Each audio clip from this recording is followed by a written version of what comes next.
I was sitting in a dialysis chair when the nurse told me my treatment could be stopped. $1,600. That's what it would take to keep me alive. I called my son. He said, "Dad, we just closed a $6 million deal."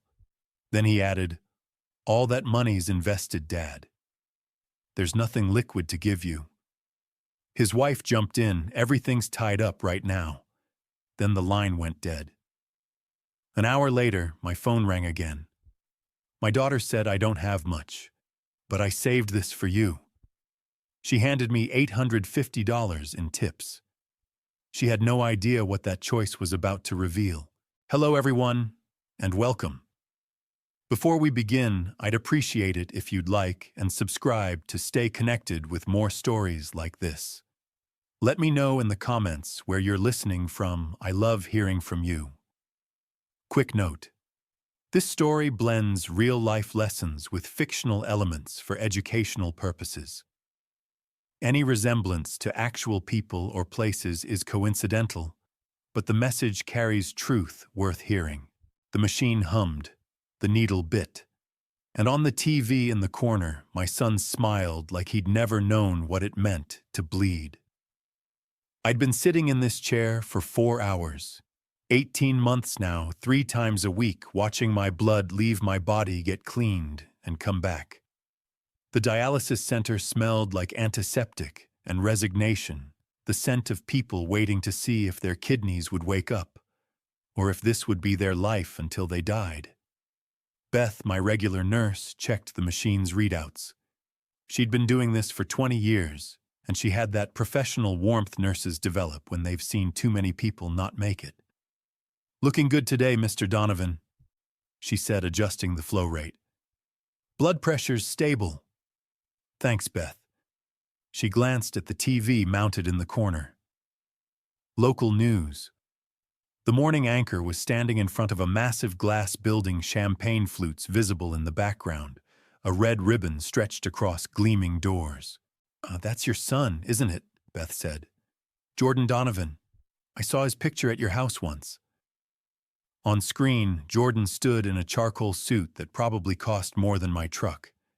His smile was bright, confident, the smile of a man who'd never worried about a medical bill in his life. Next to him stood Madison, blonde, polished, wearing pearls that caught the camera lights. Behind them, the banner read, "Waterfront Commons Grand Opening." "Yeah," I said. "That's him. He's done well for himself. Real estate developer, right?" "That's right." The anchor's voice filtered through the TV speakers. $6 million mixed-use development that promises to transform Portland's waterfront district.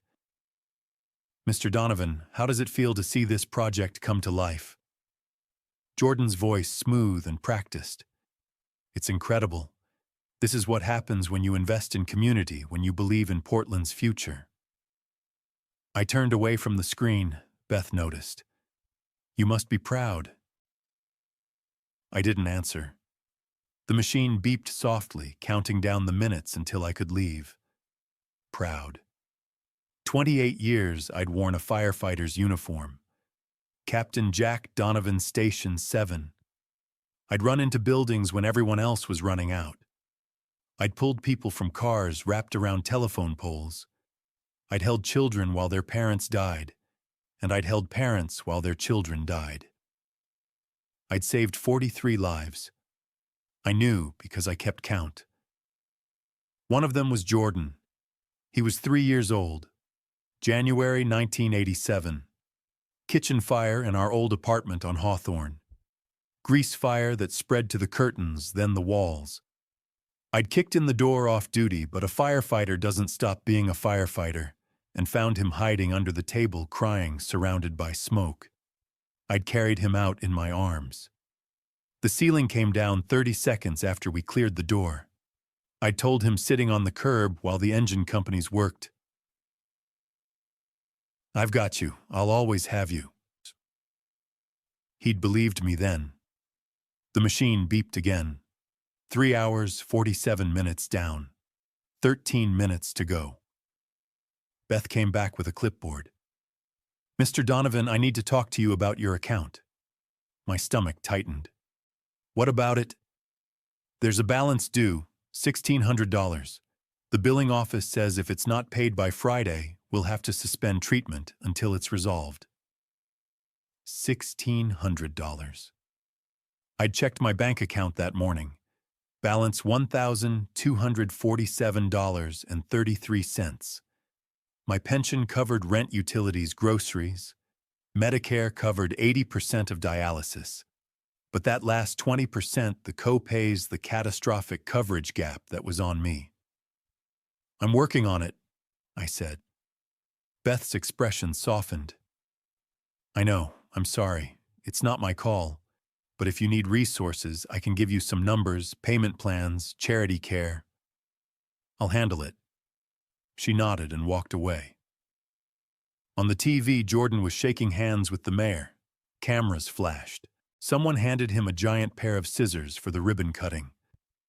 Madison stood beside him, her hand on his arm, smiling that smile people wear when they know they're being photographed. $6 million. I needed 1,600. The machine beeped one final time. Beth came over and began the disconnection process, stopping the blood flow, removing the needles, applying pressure to the fistula in my left arm. My veins were scarred from 18 months of this. The skin around the access point was thick, discolored. All done, Beth said. See you Thursday. If I'm still welcome. You're always welcome, Mr. Donovan. We'll figure something out. I stood slowly. 4 hours in a chair leaves you weak, dizzy.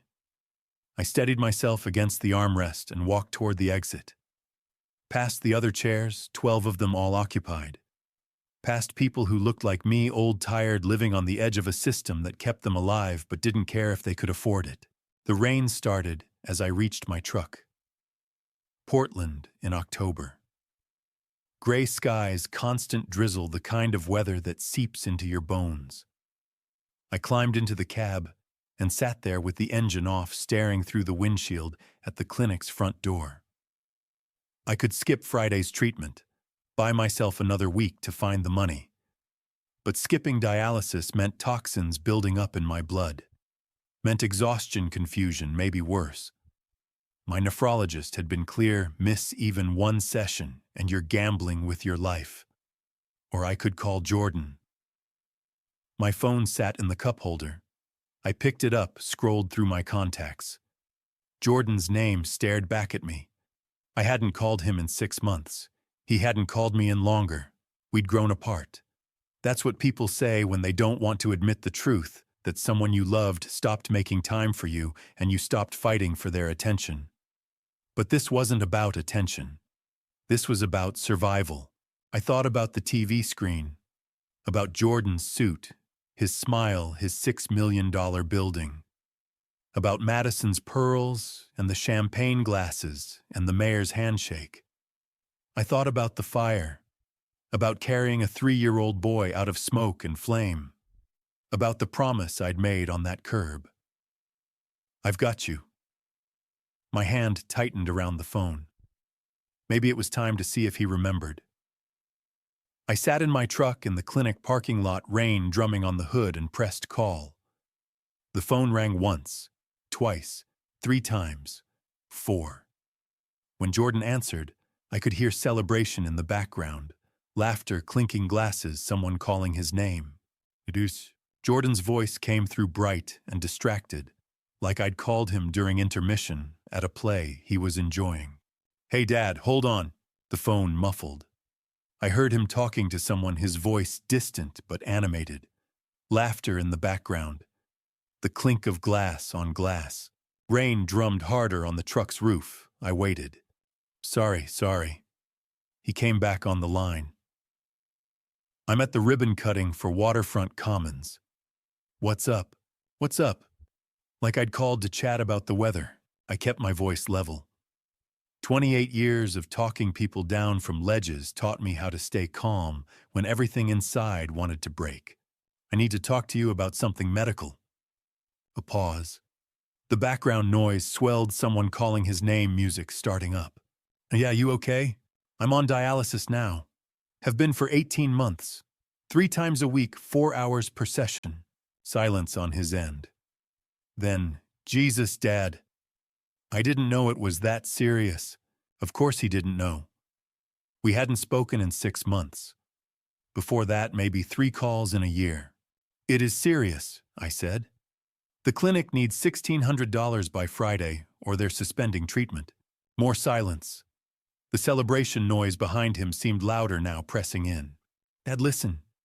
His tone shifted, became careful. This really isn't a great time. I'm about to meet with the investors. I understand that. But the clinic won't wait. If I don't pay by Friday, you know I don't have that kind of cash sitting around right now. Defensive now. Everything's tied up in the development. Everything. Everything. I looked through the rain-blurred windshield at the clinic entrance. Thought about the needle marks in my arm. This is about my health, son. A woman's voice cut through the noise on his end. Smooth, polished, slightly impatient. Jordan, they're waiting for photos. Madison. I'd met her twice. Once at their wedding, once at a Christmas dinner I'd driven 3 hours to attend, only to have them leave early for another party. 1 second, babe. Jordan's voice muffled again, then back. Look, Dad, I just closed a $6 million deal. You saw it on the news, right? But every dollar's already allocated. Payroll, contractors, materials, permits, it's all spoken for. The margins are razor thin right now. $6 million. Razor thin margins. $1,600 to keep his father alive. I need this money by Friday, I said quietly. I know, and I wish I could help, but right now... He exhaled sharply. Look, can we talk about this next week? I'll see what I can move around. Next week might be too late for me. The words hung there. I heard him breathe. Heard the party continuing behind him, people who didn't know his father was sitting in a truck, trying not to beg. Don't be dramatic, Dad. His voice had an edge now. You'll be fine. You always are. You always are. Like I was invincible. Like 28 years of running into fires had made me immortal. Jordan, I really have to go. The investors are here and Madison's giving me the look. I'll call you later, okay? We'll figure something out. Jordan, wait. The line went dead. Not even a goodbye. Just a click, and then the dial tone stretching out like a flat line. I sat there with the phone still pressed to my ear. The rain came down harder, turning the windshield into a wall of water. My hand was shaking. I lowered the phone and stared at it. $6 million. He'd said it like it explained why he couldn't spare $1,600 to keep me alive. A tap on the window made me turn. Beth stood outside her scrubs, already damp lunch bag in one hand. She made a rolling motion with her fingers. I lowered the window. Mr. Donovan, you okay? Was I okay? My kidneys were failing. I was $1,600 away from dying. My son had just hung up on me to take photos with investors. I'm fine, I said. Just finished a call. She studied my face the way nurses do, seeing past whatever mask you're trying to wear. You need anything? No, thank you, Beth. She hesitated. The social worker's here Thursdays. I could have her call you. There might be programs. I'll handle it. She nodded, slowly squeezed my shoulder through the open window and walked toward her car. I raised the window and sat in the silence. Something inside me had shifted during that phone call. Not anger. Anger burns hot and fast, then fades. This was something colder. Something that settled in my chest like concrete. For 18 months, I'd told myself Jordan was busy, building his empire, making his mark. I told myself he'd come around when he understood how serious things were. But he did understand. I just told him, and he'd chosen champagne and photo opportunities over keeping his father alive. I started the truck. The engine coughed, caught, settled into its familiar rumble. I thought about 1987, about kicking in that apartment door, about finding Jordan under the kitchen table 3 years old, crying and terrified, about carrying him out while flames licked at the ceiling. I'd told him, I've got you, I'll always have you. 37 years later, I needed $1,600 to stay alive. And my son, My son who smiled for cameras in $1,000 suits, who closed $6 million deals, who drank champagne with investors, couldn't spare it. Or wouldn't. I wasn't sure which was worse. The rain hammered the windshield. I put the truck in gear and pulled out slowly, both hands gripping the wheel. My left arm ached where the fistula was. My mouth tasted like metal and exhaustion. But my mind was clear. Strangely, terribly clear. I wasn't angry. I wasn't even hurt anymore. I was decided. Jordan had made his choice. Now I'd make mine. I'd survive this. Somehow. I'd find the money, keep the treatments going, stay alive. And when I did, when I was still standing, still breathing, my son was going to learn something I'd tried to teach him 37 years ago, sitting on a curb outside a burning building. Family isn't about blood. It's about who shows up when you're bleeding.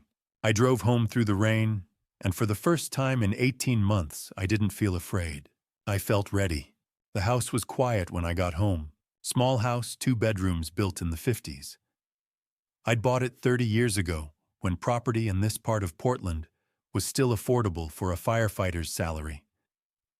The neighborhood had changed since then. Coffee shops where hardware stores used to be condos, where warehouses once stood, but my street stayed the same. Working-class people who fixed their own cars and knew their neighbors' names. I hung my jacket on the hook by the door and stood in the kitchen dripping rainwater onto the linoleum. On the kitchen table sat a framed photograph. Jordan at 3 years old. January 1987. His face smeared with soot tears cutting tracks through the ash. He was crying in my arms, his small hands clutching my turnout coat. Behind us, smoke poured from the second-floor windows of our old apartment building. I remembered that moment with perfect clarity. The smell of burning insulation, the heat radiating through the walls, the way Jordan had looked at me when I found him under the kitchen table, terrified, barely breathing, but alive. I'd wrapped him in my coat and carried him down 2 flights of stairs while the building groaned around us. On the street, I'd held him and said the words that fathers say when they mean them. "I've got you. I'll always have you." He'd believed me. I'd believed it too. Now, 37 years later, I stared at that photograph and wondered when he'd forgotten. When the man who'd carried him from fire had become just another inconvenience during a ribbon-cutting ceremony. $1,600. That's what his father's life was worth. Less than the cost of Madison's pearls. Less than the champagne bill for his investors. I set the photo down and sat at the table, suddenly exhausted. Not from dialysis, though, that was part of it, but from the weight of understanding something you'd hoped wasn't true. My son didn't care. Or maybe he did care in the abstract way people care about strangers in news stories. But not enough to inconvenience himself. Not enough to show up. The phone rang. Just like Katie's voice, soft, worried. "I heard you called Jordan. Are you okay?" "I'm fine," I said. The lie felt necessary. "Dad, don't lie to me," I exhaled. "I'm handling it." "Oh, Billy Jackson called me. He said you're short on medical bills. Is that why you called Jordan?" "What did he say?" I looked at the photograph again. "He said he'd call me back next week." Katie was quiet for a long moment. When she spoke, her voice was tight with anger. "Next week. He's busy, big project, investors. He's an asshole." I didn't correct her. She was right.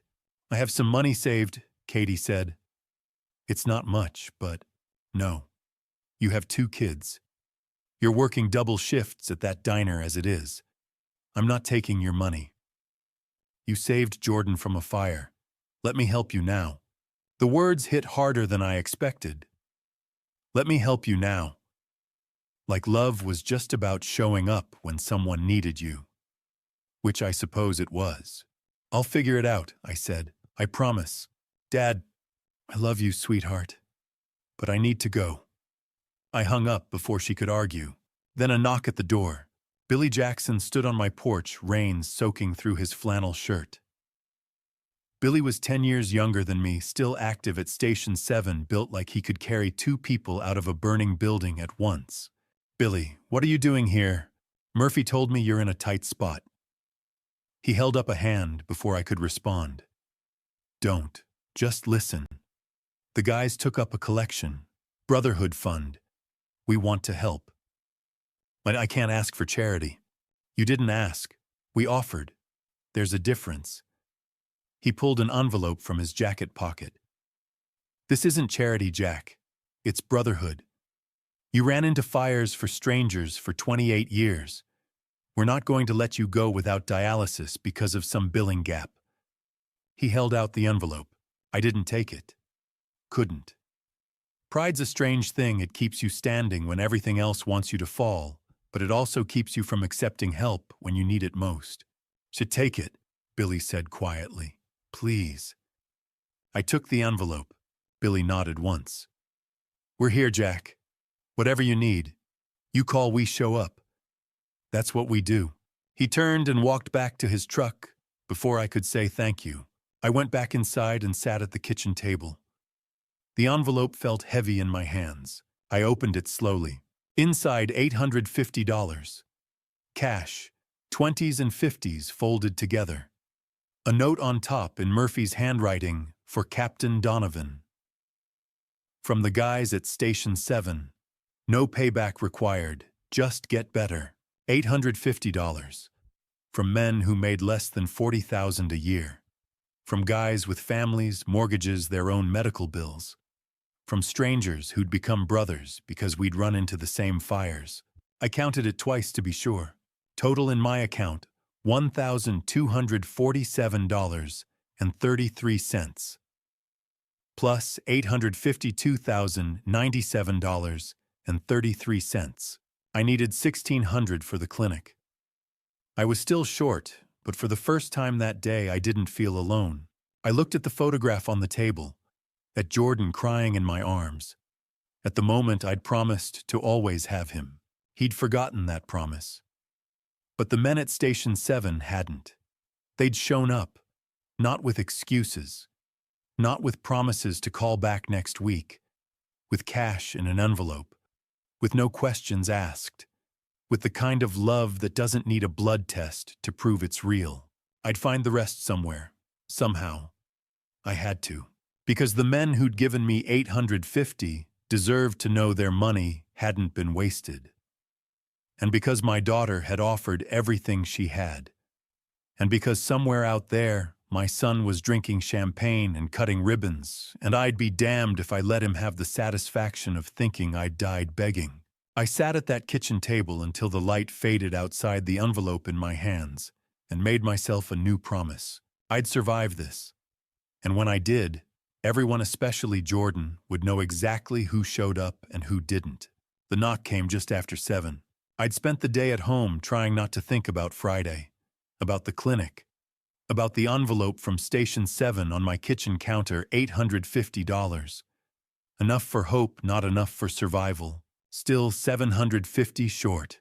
I'd made calls, left messages with billing about payment plans, looked into medical credit cards I'd never qualify for, searched emergency assistance programs with waiting lists measured in months. Every path led to the same answer: not enough, not fast enough. When the knock came, I thought it might be Billy or Murphy. I opened the door. Katie stood on the porch, soaked through. October rain fell hard, relentless. She hadn't bothered with an umbrella. Her diner uniform was dark with water. Her hair clung to her face. In her hand, she held an envelope. Katie, I know you said no, she said. Her voice was steady, but her eyes weren't. But I'm not taking no. You need to come inside. You're drenched, Dad. She lifted the envelope. Please, just listen. I stepped aside. She came in, water pooling on the floor. You can't give me money, I said. You have 2 kids. Rent. Food. This is 3 months of tips, she said, pushing the envelope toward me. Every shift. Every extra hour. I saved it all. Katie, you ran into fires for strangers, she said, her voice breaking. Let me do this for you. I stared at the envelope. Didn't touch it. 3 months. Katie worked at Rosie's Diner on 82nd. Breakfast and lunch shifts, sometimes doubles. Minimum wage plus tips. 2 kids at home, Emma 8 and Connor 6. Their father gone. Child support sporadic. She lived paycheck to paycheck. 3 months of tips wasn't spare money. It was survival. Power bills, school clothes, groceries. I can't take this, I said. Yes, you can. She took my hand and pressed the envelope into it. You taught me something. Family shows up. Not with excuses. They just show up. Her eyes shone with tears she refused to let fall. Jordan didn't show up, she said quietly. So I am. The envelope felt impossibly heavy. Your kids. We'll be fine. We always are. She tried to smile. But you won't be fine without dialysis. So take it. Please. I looked at her, really looked. 20 years younger than Jordan. Same father. Different mother. She'd inherited the best of me: stubbornness, loyalty, refusal to let people suffer alone. Jordan had inherited the other parts. The distance. The justifications. 3 months, I said. 3 months, she replied. It's enough, right? I opened the envelope. Inside was cash. Ones, fives, tens. Folded carefully. Tips earned one table at a time. I counted it twice. $850. Exactly. Katie. My voice cracked. You didn't have to. Yes, I did. She hugged me hard. You carried Jordan out of a fire when he was 3. You carried me to the ER when I broke my arm. You showed up our whole lives. Now it's my turn. I held her and cried. Didn't try to stop it. I love you, Dad, she said. I love you too. She left minutes later, back into the rain, back to her kids, back to a life harder than it should be. I watched her taillights disappear, then turned to the kitchen table. 3 envelopes, one from strangers who'd become brothers. One from a daughter who'd given everything. Nothing from the son who had everything. I did the math. Balance $1,247.33. Brotherhood $850. Katie $850. Total $2,947.33. Clinic bill $1,600. Enough. I called billing. Left a message. This is Jack Donovan. I'll pay in full by Friday. Hung up. Sat in silence. I should have felt relief, gratitude, joy. Instead, I felt clarity. I looked at the envelopes. Men earning $40,000 a year gave me $850. A woman serving coffee scraped together $850 over 3 months. The man who closed a $6 million deal yesterday gave nothing. Not a call. Not a follow-up text. My son chose champagne and cameras over his father's life. My daughter chose her father over financial security. The brotherhood chose family over comfort. Jordan chose himself. I sat there as night settled fully and understood something I should have learned years ago. Blood doesn't make you family. Showing up does. Jordan was my son by birth. Katie and the men at Station 7 were my family by action. By love that didn't need ceremonies or excuses. I'd survive Friday. Dialysis would continue, but this wasn't over. Because my son needed to learn what I failed to teach him. You don't walk away from people who love you and expect them to be there when you finally decide to return. I gathered the 3 envelopes and put them in my desk drawer. Evidence, not of what I needed, but of who showed up and who didn't. The clinic receptionist counted the cash twice. 16 $100 bills. Crisp, folded, held together with a paperclip. I'd withdrawn them that morning, splitting the Brotherhood's money and Katie's tips into separate envelopes, so I'd remember where each dollar came from, who had shown up. Thank you, Mr. Donovan. The receptionist, Susan, according to her name tag, smiled with genuine relief. Your account is current. You're all set for next week. All set. Like I'd paid a utility bill. Like this hadn't been the difference between living and dying. Thank you, I said. She printed a receipt. I folded it and slid it into my wallet beside a photo of Katie with Emma and Connor at the zoo last summer. Outside October, air hit my face.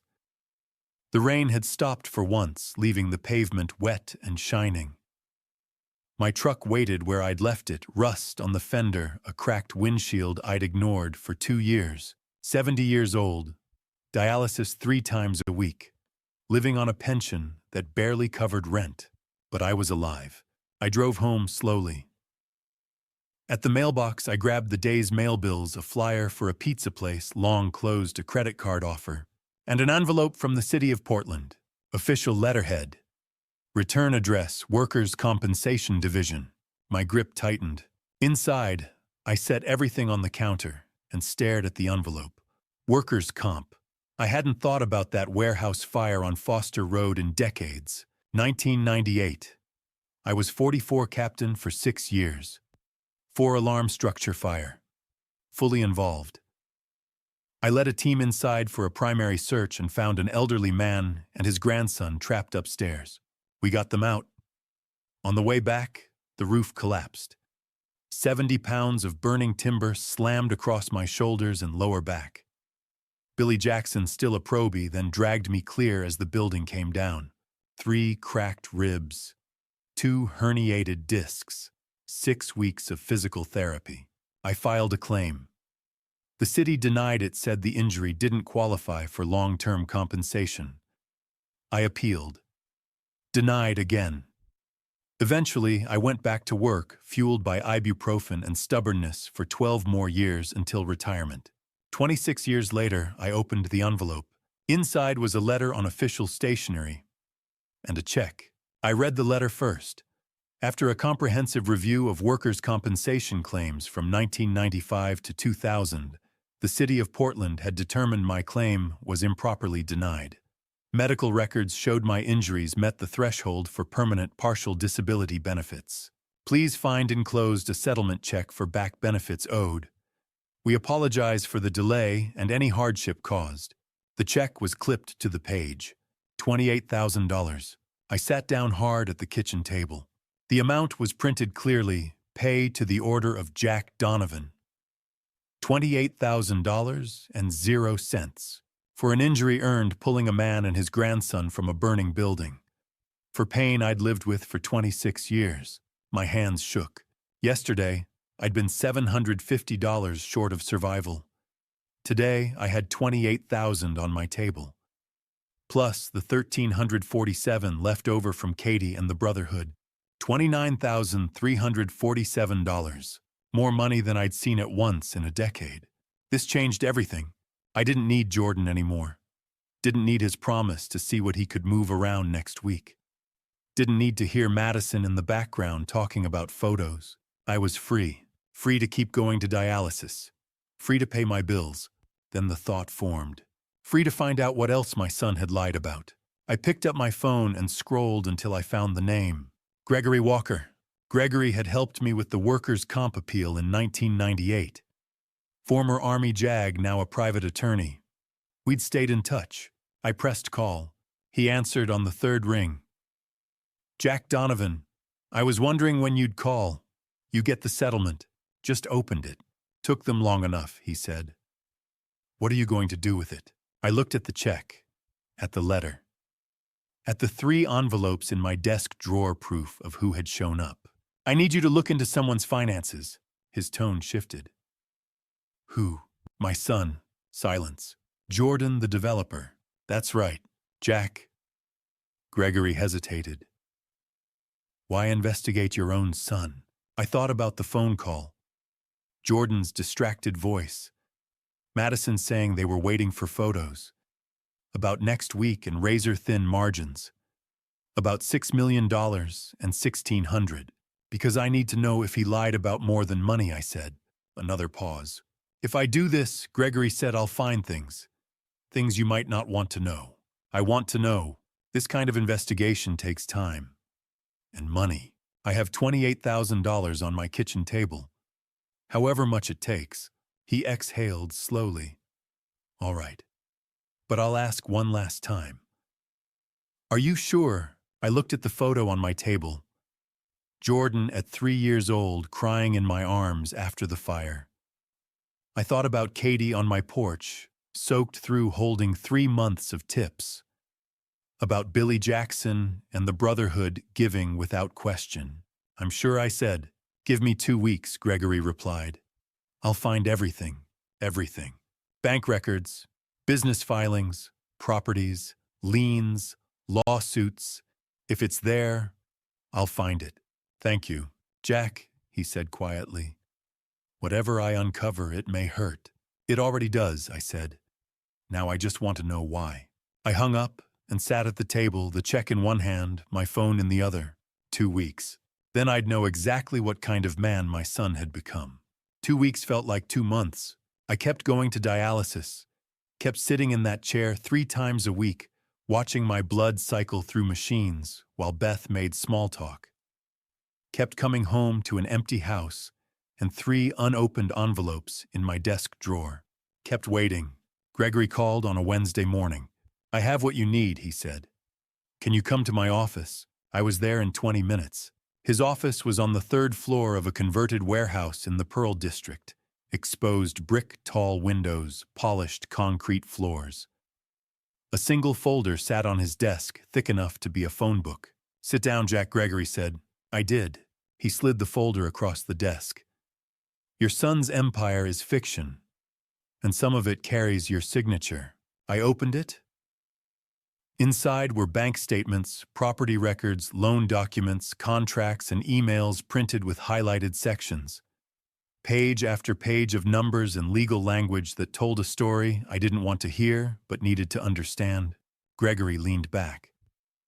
"Phoenix Holdings, LLC. That's Jordan's main company. On paper, it looks impressive, 12 million in assets, multiple properties, active development projects." "On paper," I said. "Exactly." He tapped a page. "In reality, he's leveraged at 85%. For every dollar he owns, he owes 85 cents. That's dangerous. That's suicidal."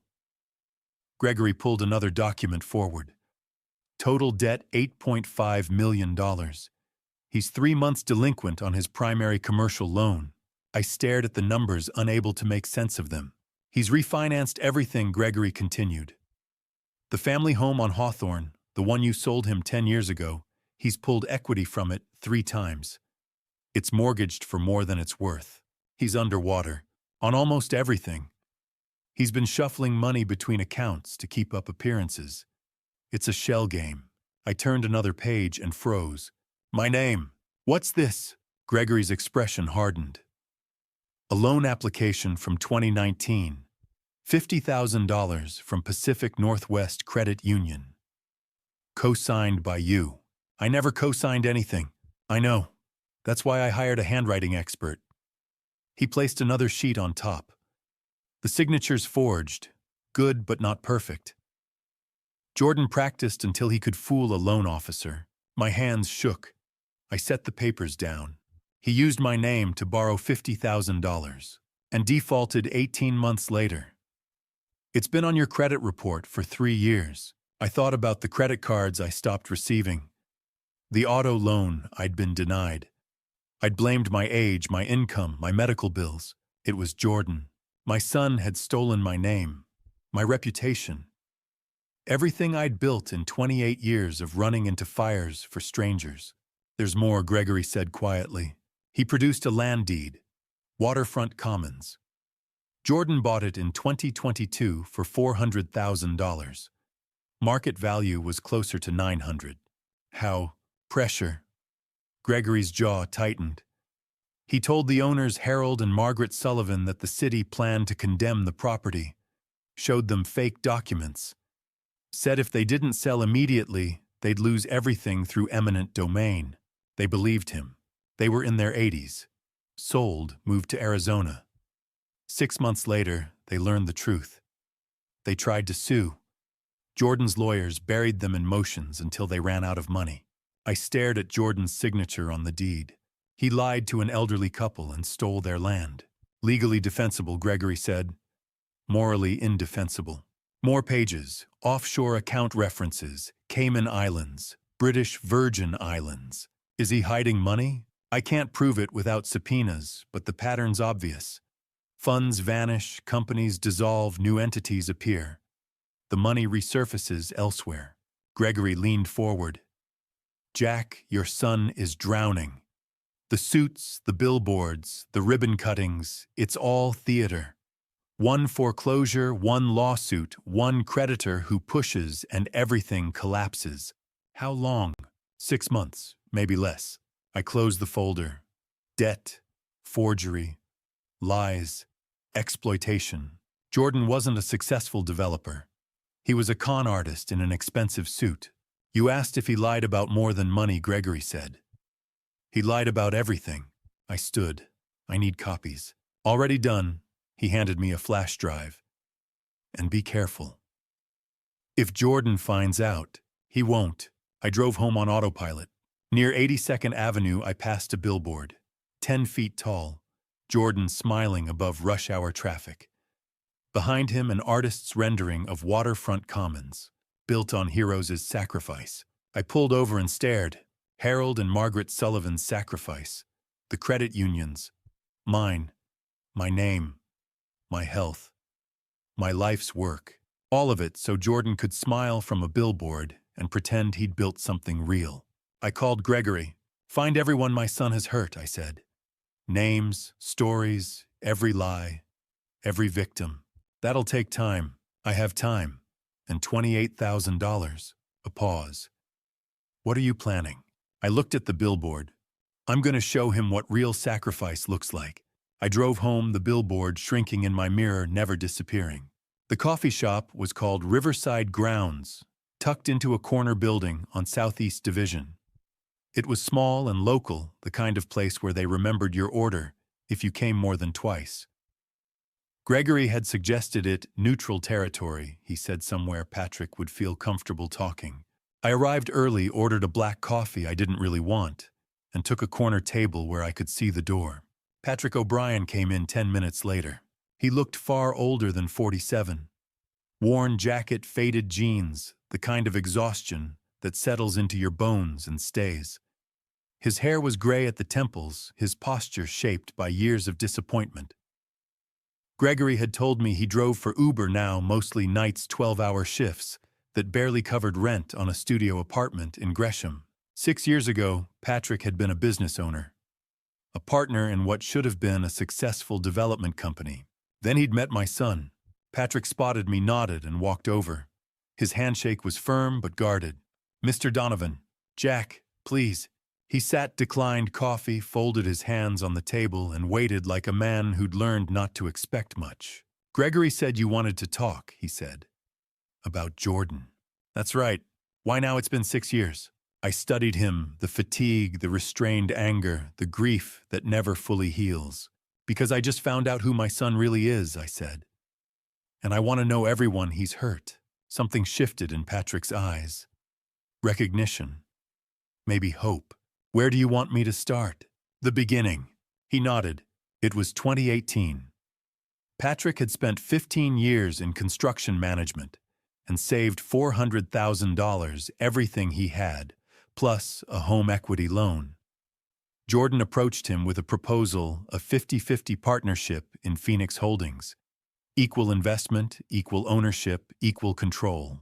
It looked solid, Patrick said. Jordan had the development experience and connections. I had the cash and construction knowledge. We were supposed to build something together, and the first 6 months were fine. 2 properties renovations underway. Then my dad got sick.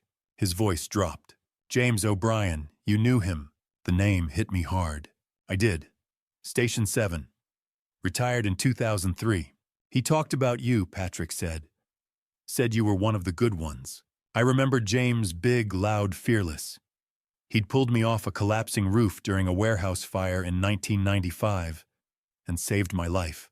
Your father was a hell of a firefighter. He was a hell of a man. Pancreatic cancer. 6 weeks from diagnosis to the end. I took leave and stayed with him every day. Jordan knew everything. He told me to take all the time I needed. Said he'd handle the business until I got back. Patrick showed me a text from October 2018. Take care of James. Family comes first. We'll be here when you return. 2 days after my dad's funeral, Patrick said I got a letter from Jordan's lawyer. I'd missed a mandatory board meeting.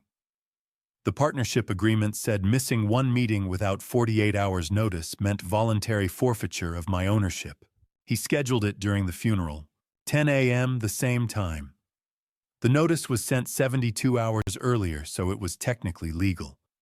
He even sent flowers to the service. He knew exactly where I was. He used the contract to steal your share. I lost everything. $400,000. My stake. My share of the properties. I hired a lawyer, but the agreement was airtight. Jordan's lawyers wrote it that way from the start. I thought of forged signatures, stolen land, and threats disguised as legality. What happened after? My wife left 6 months later. Said she couldn't stay married to a failure. I lost the house in the divorce. Burned the rest of my savings on legal fees. No construction firm would touch me after that. I ended up driving Uber. That wasn't failure, I said. It was theft. Legal theft, he replied. The worst kind. He looked at me. Why are you here now? I told him everything: dialysis, asking Jordan for $1,600, the hang-up, the Brotherhood, Gregory's investigation. Patrick listened in silence. When I finished, he said, "Your son almost let you die." Yes, while sitting on millions built with my money, and others. He leaned back. What are you going to do? I need evidence, people willing to testify. I kept everything he said. Emails, contracts, texts, financials. I knew someday this would matter. Would you testify? I've waited 6 years for that question. He wrote his address on a card. Come tomorrow. I'll give you copies. As he stood, his composure cracked. Your son destroyed my life. My father, my marriage, my career, everything. He planned it. Smiled at my dad's funeral, then triggered the clause. If I go after him, I said, I won't stop. I want him to see me when it ends, Patrick said. James O'Brien's son didn't forget. We shook hands. That night, I drove to his apartment in Gresham. Second floor, tired building. He handed me a cardboard box. 6 years of evidence, he said. It was heavy. My dad said you were a good man, Patrick added quietly. That you'd show up when it mattered. I carried the box to my truck and set it in the passenger seat. For the first time since this began, I felt more than anger. I felt purpose. I sat there for a long moment, before starting the engine, hands resting on the steering wheel, thinking about brotherhood and debt that never really disappears. About how fires end, but consequences don't. Jordan thought contracts could erase people, that time would grind them down until silence looked like consent. He was wrong. Men like Patrick endure. They remember. Evidence waits patiently. Truth has weight. And now it was riding beside me, finally moving toward daylight. Justice doesn't rush, but it arrives when enough people refuse to look away and stand together. Gregory called it elegant. I called it poetic justice. We sat in his office 3 days after my meeting with Patrick, the cardboard box of evidence on the floor beside my chair. Outside, rain hammered the windows. November in Portland, endless gray, endless wet. I found someone willing to sell Jordan's debt at discount, Gregory said. He slid a document across his desk. Private equity firm out of Seattle, specialized in distressed commercial real estate loans. They held $7.6 million of Jordan's debt, the primary loan on Waterfront Commons, and 2 smaller properties. They're willing to sell for $2.4 million, Gregory continued. Pennies on the dollar. They just want the bad debt off their books. I looked at the number. $2.4 million. I don't have $2.4 million. No. Gregory smiled. It wasn't a nice smile. But Phoenix Holdings does. I stared at him. We create a shell company. Limited Liability Corporation filed in Delaware for privacy. Use that company to approach the private equity firm as a third-party buyer. We negotiate the purchase, close the deal, and suddenly you own Jordan's debt. Using his own company's money. So using his own company's structure. Phoenix Holdings has enough liquid assets to cover the purchase if we liquidate a few minor holdings. Jordan won't notice until the transaction clears. By then, it'll be too late. I thought about it. About using Jordan's fraud against him. About the shell company buying the debt that would destroy him. How long would this take? 48 hours, maybe less if we move fast. Do it. Gregory pulled out incorporation papers. Delaware LLC formation documents. Articles of organization for Cascade Capital LLC. You'll be the sole member, Gregory explained. Anonymous ownership through the Delaware structure. When Jordan's creditors get notified, they'll see Cascade Capital. They won't see you. I signed where he indicated. Jack Donovan, sole member of Cascade Capital LLC. 48 hours later, Gregory called. It's done. I was at home sitting at the kitchen table with Patrick's evidence box open in front of me. 6 years of emails, contracts, text messages. Say that again. The debt purchase cleared. Cascade Capital now holds $7.6 million of Phoenix Holdings commercial debt. You legally own your son's empire. I couldn't speak for a moment. No, Ticom. There's a mandatory 30-day disclosure period before you can act. Federal lending regulations. Jordan will get notified that his debt was sold to a new creditor, but the notice won't include your name. Just Cascade Capital LLC. 30 days. It's not 30 days. Then you can demand full payment, initiate foreclosure proceedings, or negotiate new terms. Whatever you want. You own him now. I hung up and sat in the silence of my kitchen.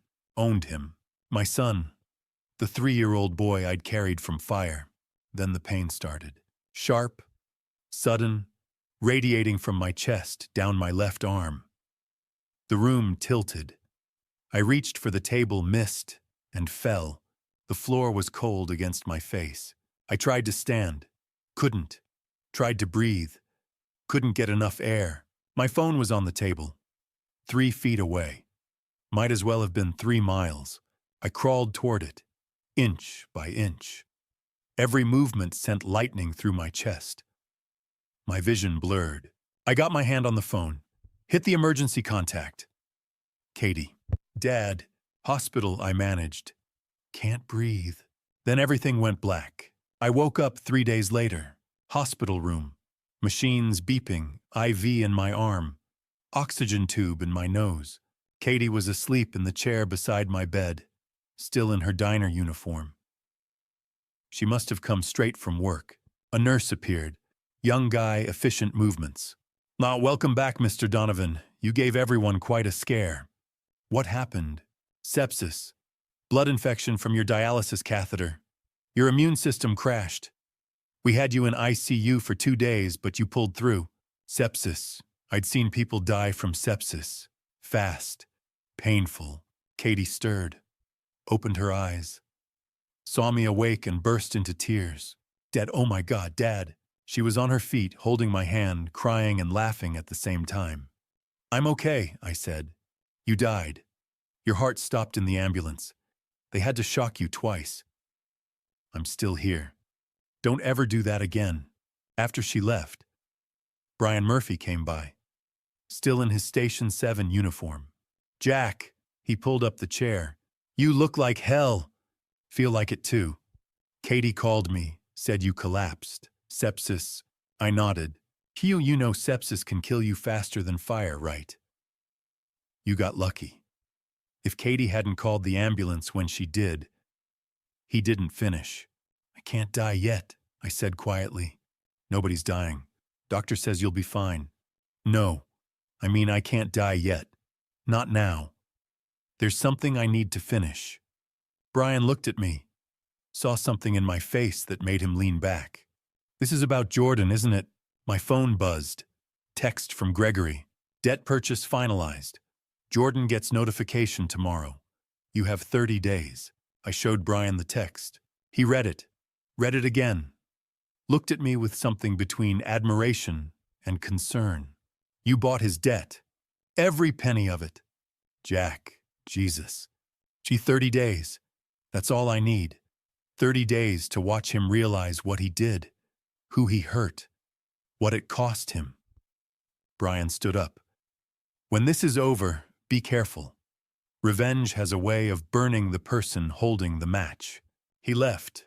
I lay there in that hospital bed machines, monitoring every heartbeat, and thought about 30 days. 30 days to heal. 30 days before Jordan found out Cascade Capital was his father. 30 days to decide what justice looked like. My phone buzzed again. Another text from Gregory. How are you feeling? I typed back with one hand. Alive. That's enough. The hospital discharged me on a Thursday morning. Katie drove me home, helped me up the stairs, made sure I had groceries, medications, and her phone number written on 3 different pieces of paper.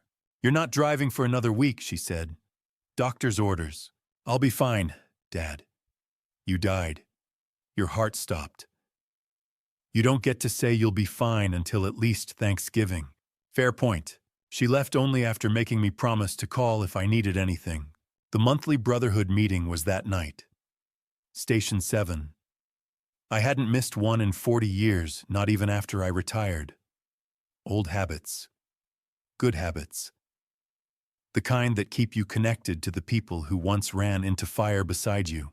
I drove myself. Katie would kill me if she found out, but I needed to be there. Station 7 looked the same as always. Red brick building from the 50s. American flag out front. The bay doors were closed against the November cold, but I could see the engines inside polished chrome ready to roll. The meeting room was on the 2nd floor. Long table folding chairs, coffee pot that had been there since the 80s.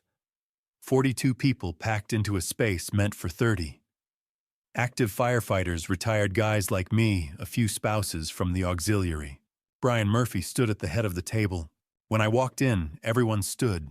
Not because I was special, because that's what you do when someone almost dies. You stand. You show respect. You remind them they still belong. Captain Donovan Bryan said, "Good to see you on your feet. Good to be on them." They applauded. Not long, not loud. Just enough to tell me they'd heard about the sepsis, the ambulance, the heart stopping twice. I took a seat near the back. Billy Jackson grinned at me from across the table. Brian called the meeting to order. Went through the usual business fundraiser for the Widows and Orphans Fund, Jenkins's retirement party maintenance schedule for the memorial wall. Then he said, "Before we adjourn, I want to address something personal."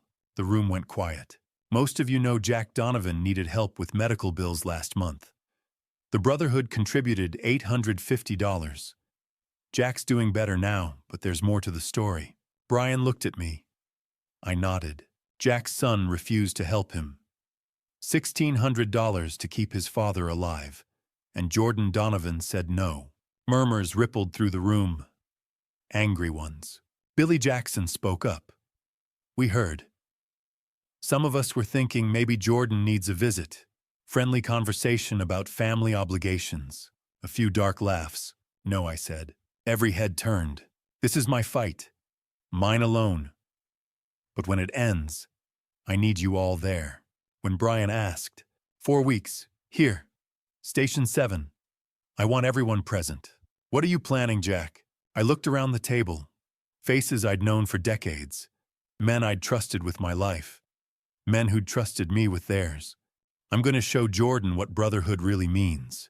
What showing up looks like. What happens when you choose money over family. Silence filled the room. Then Father Donnelly spoke from the corner. The chaplain, 65, gray hair, kind eyes that had seen too many funerals. Jack, be careful. Revenge is a fire that burns both ways. This isn't revenge, Father. It's justice. Is there a difference? There is when you're on the right side of it. Father Donnelly didn't look convinced, but he nodded. Brian said, "Whatever you need, Jack. We're here." The meeting broke up after that. People shook my hand, promised they'd be there in 4 weeks. Billy Jackson pulled me aside. "You sure you don't want us to have a word with Jordan? Nothing violent. Just educational. I appreciate it. But this needs to be clean, legal. No one's going to jail for me." He laughed and clapped my shoulder. As people filed out, I saw Patrick O'Brien near the door. I'd invited him earlier that week, told him he should meet the Brotherhood, see what real loyalty looked like. He approached slowly, like he wasn't sure he belonged. Patrick, thanks for coming. I wasn't sure I should. I'm not a firefighter. Your father was. That's enough. His eyes filled. He blinked it away. James would be proud of you, he said, for standing up. Your father pulled me off a burning roof in '95. I'm just returning the favor. By destroying Jordan, by holding him accountable. There's a difference. Patrick smiled, the first real one I'd seen. When do I get to watch? 4 weeks. Be here. He nodded and left. Father Donnelly stopped me in the apparatus bay. Jack, I need to say this. I know. I've been a chaplain for 30 years. I've seen justice turn into vengeance so slowly no one notices until it's too late. Jordan hurt people, Father. Patrick, the Sullivans, me. He forged my signature, stole from a grieving son, let his own father almost die over $1,600, and you'll make him pay. I'll make him understand. Father Donnelly was quiet. Then I'll pray for you, for both of you. Pray that I live long enough to finish this. He squeezed my shoulder and walked away. I drove home through streets preparing for Christmas. Lights going up, wreaths on doors. The world getting ready to celebrate family. The package from Gregory was on my porch, thick manila envelope. Inside, Jordan's December calendar. Every meeting, every dinner, every site visit. And on December 15th, circled in red, private meeting, Cascade Capital LLC, location TBD. The meeting where he'd learn his mystery creditor wanted to meet. Where he'd learn Cascade Capital was his father. I texted Gregory. Set it for Station 7. December 15th, 7 p.m., alone. You sure? Yes. I looked at the evidence in my desk drawer. Katie, the Brotherhood. Patrick, not Jordan. In 24 days, my son would walk into Station 7 and learn what family really means. The drive to Waterfront Commons took 20 minutes through midday traffic. I hadn't been to the site since that first morning in October, when I'd seen Jordan on TV cutting the ribbon with champagne and cameras. 2 months ago, felt like 2 years. The construction site sprawled across 3 acres of prime waterfront property. Cranes rose against gray November sky. Concrete forms, stacks of lumber wrapped in plastic. Workers in hard hats and high-vis vests moving between structures. Harold and Margaret Sullivan's land. Stolen with fake eminent domain threats and $400,000 that should have been $900,000. I parked my truck near the site trailer and got out. I was wearing my old firefighter jacket, the one with Captain stitched across the back in reflective letters. Station 7 patch on the shoulder. Worn leather 30 years old, but it still fit. I wanted them to see it. I walked through the site entrance. A worker near the entrance, young guy, maybe 25, covered in concrete dust, looked up as I passed. He stared at my jacket. Hey, you Donovan, Captain Donovan. I stopped. That's right. His face lit up. My uncle worked at Station 7, Kevin Harris. Retired in '09. I remember Kevin, good man, good firefighter. He talks about you all the time. Said you pulled him out of a basement fire in '03. He'd have done the same for me. The worker stuck out his hand. Tommy Harris. It's an honor, sir. I shook his hand. Felt the calluses. Working hands. Honest hands. You looking for someone? Tommy asked. Jordan Donovan, he around. Tommy's expression shifted. Something guarded entered his eyes. Yeah, he's in the office trailer. That silver one over there. He pointed to a double-wide trailer near the back of the site. Thanks, Tommy. But hey, Captain, your son know you're coming. No. Tommy nodded slowly. Good luck, sir. I walked across the construction site. Mud everywhere from last night's rain. Workers paused to watch me pass. Some recognized the jacket. Some didn't. But they all saw the way I walked, purpose in every step, no hesitation. The way you walk when you're about to walk into fire. I climbed the 3 metal steps to the trailer door and knocked. Footsteps inside. The door opened. Jordan stood there in khakis and a polo shirt with the Phoenix Holdings logo embroidered over the chest. Clean. Pressed. Not a speck of mud on him. His face went through 3 expressions in 2 seconds. Surprise, confusion, concern. "Dad, what are you doing here?" I came to see what $6 million looks like." He blinked. "What? Can I come in?" Yeah, sure." He moved aside. The trailer was exactly what I expected. Blueprints on the walls. Desk covered in permits and contracts. Everything organized, everything professional. Everything a lie. "How are you feeling?" Jordan asked. "Katie said you were in the hospital." "I'm fine now." "Good. That's good." "Look, Dad, I've been meaning to call. It's been 2 weeks." He stopped. "What, since you hung up on me? 2 weeks? You never called back?" Jordan's jaw tightened. "I've been busy.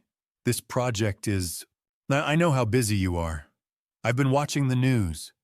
Saw you at another ribbon cutting last week. Some retail complex in Beaverton. That was business. Investors were there. Investors are always there. But your father dying alone on his kitchen floor. That's apparently not worth a phone call." Jordan's face flushed. "That's not fair. I told you I'd see what I could do. You told me a lot of things. Most of them turned out to be lies." Silence. Jordan stared at me. "What's that supposed to mean?" "It means I figured it out. I don't need your help anymore." Something flickered across his face. Relief, I thought. Like a weight lifting. That's great, Dad. I'm glad you got it sorted out." Glad. My son was glad he didn't have to help keep his father alive. I turned toward the door. "Dad, wait." I stopped, looked back. "You know what the difference is between you and me, Jordan?" He didn't answer. "When someone needs help, I show up. I don't check my bank balance first. I don't ask if it's convenient.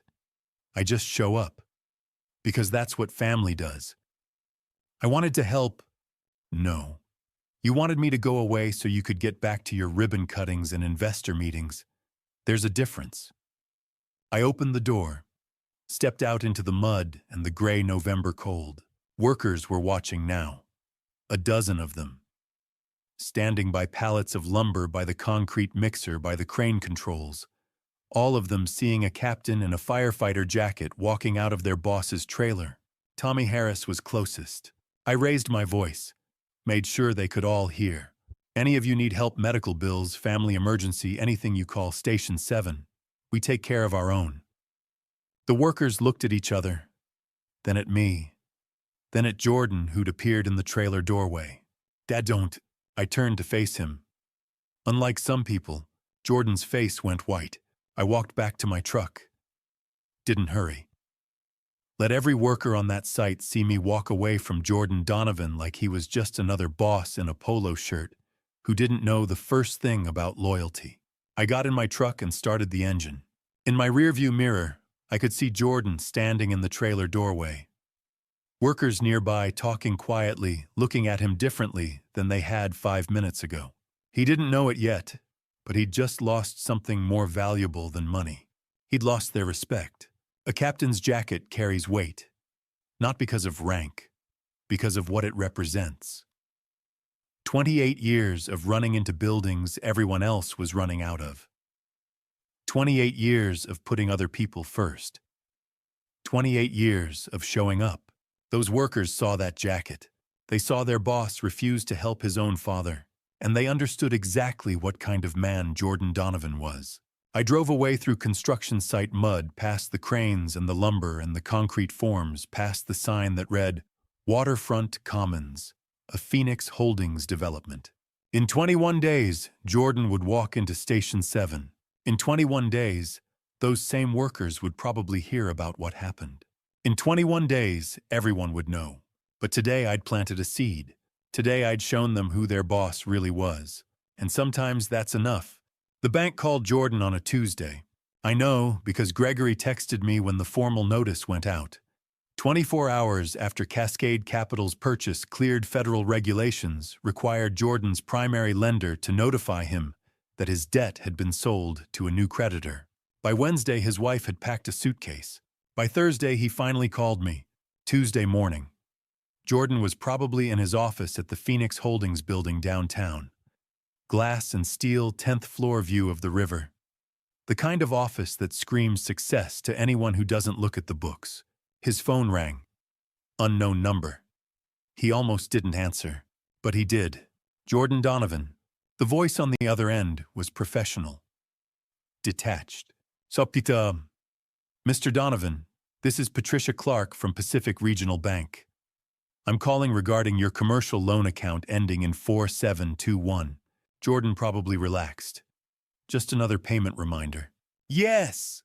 Mr. Donovan, your account is currently 90 days past due. As of this morning, we're initiating foreclosure proceedings on all collateral securing the loan. That would have gotten his attention. There must be a mistake. I have investors closing next month. Mr. Donovan, your debt has been sold. As of yesterday, Pacific Regional no longer holds your commercial paper. The new creditor is demanding payment in full within 30 days. Silence on Jordan's end. Sold to who? Not Cascade Capital LLC. That's all the information I'm authorized to provide. You'll receive formal notification from them within 48 hours. Wait, I don't understand. Who is Cascade Capital? I'm not at liberty to discuss the buyer's identity or intentions, Mr. Donovan. You'll need to contact them directly. How much debt did they buy? A pause. Then, all of it, Mr. Donovan, $7.6 million. Click. I can only imagine what went through Jordan's mind in that moment. $7.6 million. Every loan, every line of credit, every mortgage bought by a company he'd never heard of. He probably opened his laptop immediately. Typed Cascade Capital LLC into Google. Nothing. No website. No press releases. No LinkedIn profiles. Just a Delaware corporate registry entry with a registered agent address and nothing else. Ghost company. Anonymous ownership. Someone with $7.6 million and the patience to wait for exactly the right moment to strike. That's when he called Madison. I don't know what he said to her. But Gregory's investigator tracked her credit card activity. She checked into the Heathman Hotel downtown that night. Separate room. Separate life. The text she sent him at midnight said, "Everything, I didn't sign up for this." Thursday afternoon, my phone rang. Unknown number, but I knew who it was. I let it ring 3 times before answering. Hello? Dad. Jordan's voice was tight, scared. I need to talk to you. I'm listening. Someone's trying to destroy me. They bought all my debt. $7.6 million. I don't know who they are or what they want. That's unfortunate. Silence. Then, Dad, I need help. Financial advice, legal strategy. You know, people, I looked at the 3 envelopes in my desk drawer. Katie's tips. The Brotherhood's cash. Evidence of who shows up when blood is on the line. I know people who run into fires for strangers, I said. But I don't know anyone who helps sons who abandon their fathers. Dad, please, I'm drowning here. Madison left. The bank's foreclosing. I don't know what to do. You had $1,600 6 weeks ago. You chose champagne over keeping your father alive. Now you want advice. That's not fair. Fair, you want to talk about fair. I died on my kitchen floor, Jordan. My heart stopped twice in the ambulance. Katie held my hand in the ICU while you were cutting ribbons in Beaverton. Don't talk to me about fair. His breathing was ragged. I made a mistake. I see that now.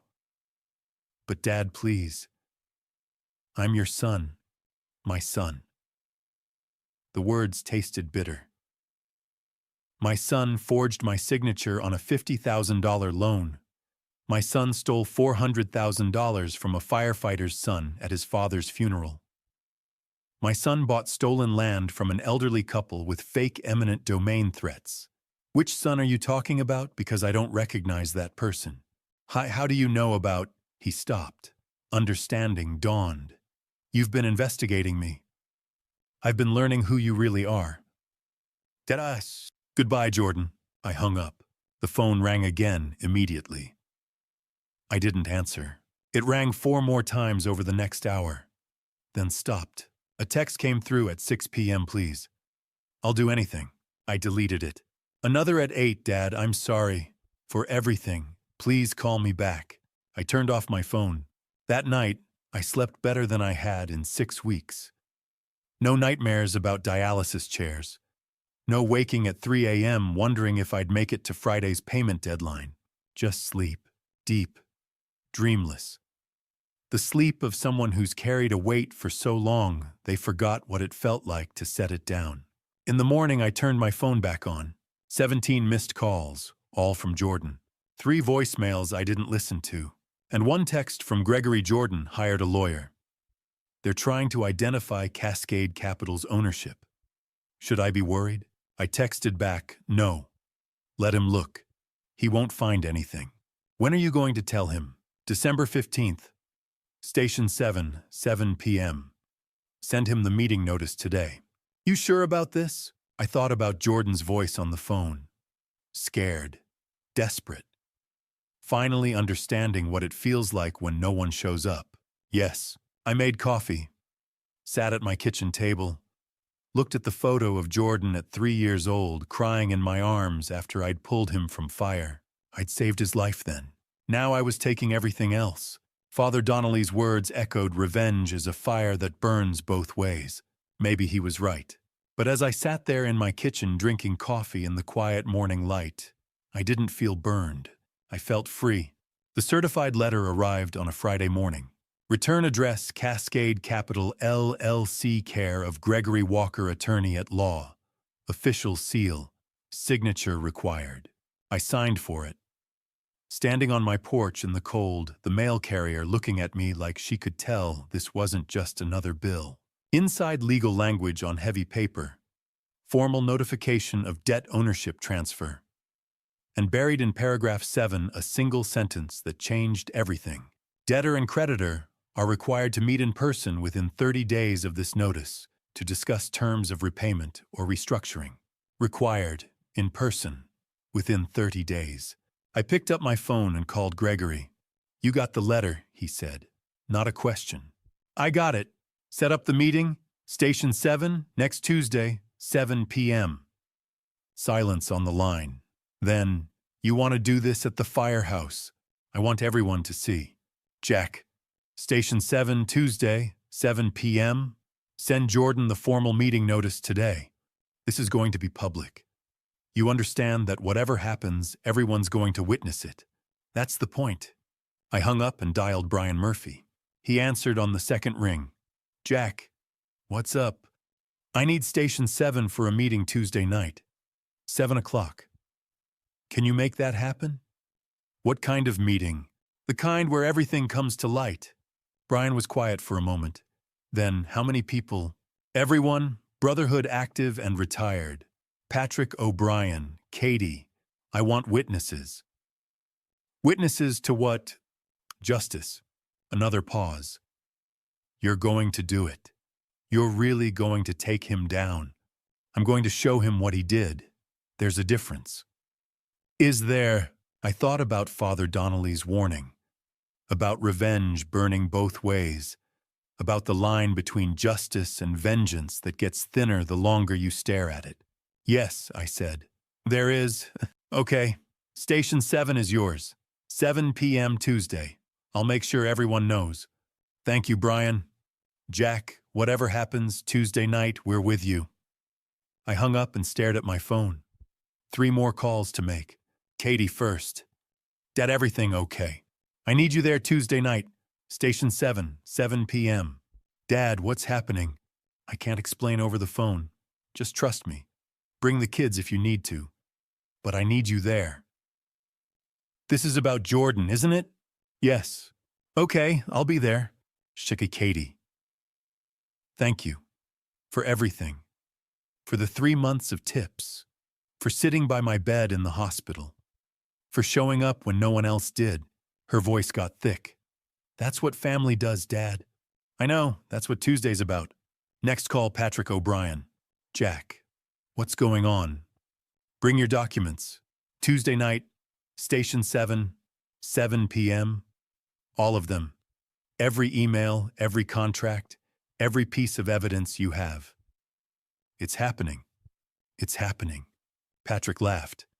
Not a happy laugh. The laugh of someone who's waited 6 years for vindication and finally sees it coming. I'll be there. And Jack, thank you for giving my father's memory this. Your father gave me a lot more than this. I'm just returning the favor. Last call. I stared at Jordan's name in my contacts for a full minute before pressing dial. He answered on the first ring. Dad, thank God. I've been trying to reach you. We need to meet.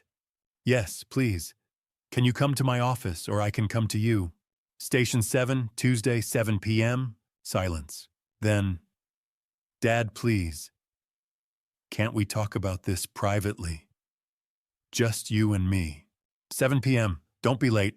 Who else is going to be there? I looked at the 3 envelopes in my desk drawer, at Patrick's evidence box, at the photo of 3-year-old Jordan crying in my arms. Everyone who matters. What does that mean? It means you'll find out Tuesday. Dad, I don't understand. 7 p.m. Jordan Oit Station 7, come alone. I hung up before he could respond. 5 days. I sat at my kitchen table with the certified letter in front of me and thought about what was coming.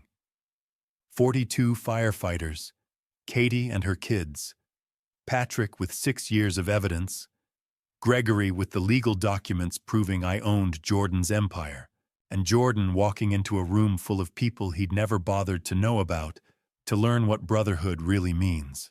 I drove to Station 7 that afternoon. The place was quiet engine crew out on a call, the building nearly empty. I used my old key and went upstairs to the meeting room. Empty chairs, long table, American flag in the corner. The coffee pot still in the same place it had been for 40 years. I stood there and imagined Tuesday night. Jordan walking in, seeing the faces, understanding maybe for the first time what he'd thrown away. The brotherhood standing together. Not with violence, not with threats, just with presence. 42 men who knew what loyalty meant. Katie beside me, her hand on my shoulder. My daughter who'd given everything when my son gave nothing. Patrick with his evidence box. James O'Brien's son finally getting the justice his father never lived to see. And me, 70 years old. Dialysis 3 times a week. A man who should be dead but refused to die until he'd finished what needed finishing. I wasn't taking Jordan's empire out of revenge. I was taking it because he needed to understand that actions have consequences, that you can't build success on other people's suffering and expect it to stand forever. That family isn't about blood, it's about who shows up when you're bleeding. 5 days. I walked out of Station 7 and locked the door behind me. The weather forecast said rain for Tuesday. Heavy rain. The kind that soaks through everything and leaves you cold. Perfect. My phone buzzed. Text from Gregory. Formal meeting notice sent to Jordan. He's required to attend or forfeit any right to negotiate terms. This is really happening. I texted back good. Any last-minute doubts? I thought about Jordan's voice on the phone. About him asking if we could talk privately. About him still not understanding that some things need to be witnessed. None. See you Tuesday. I drove home through late November darkness. Christmas lights were going up everywhere. Families decorating, preparing for a season about love and togetherness and forgiveness. But some things don't deserve forgiveness. Some things just need to be exposed. And in 5 days, my son was going to learn the difference between the family he was born into and the family he'd abandoned. Before I reveal what happened at Station 7, type 7 in the comments, so I know you're still with me. And just a quick reminder, what follows includes fictional elements. If you prefer not to continue, feel free to pause here. I arrived at Station 7 an hour early. The rain had started that afternoon and hadn't stopped. Heavy, cold December rain that turned the streets into rivers and made everyone who didn't have to be outside stay home. But they came anyway. By 6:30, the parking lot was full. Trucks and sedans and a few motorcycles parked wherever there was space. People walking through the rain toward the side entrance collars turned up, moving quickly. Brotherhood. I stood at the window on the second floor and watched them arrive. Recognized faces I hadn't seen in years. Retired captains, engineers, paramedics, active crew from stations 3 and 9, even a few from Gresham and Beaverton who'd heard what this was about and wanted to witness it. More than 50 firefighters. All of them here because one of their own had been betrayed. Katie arrived at 6:45.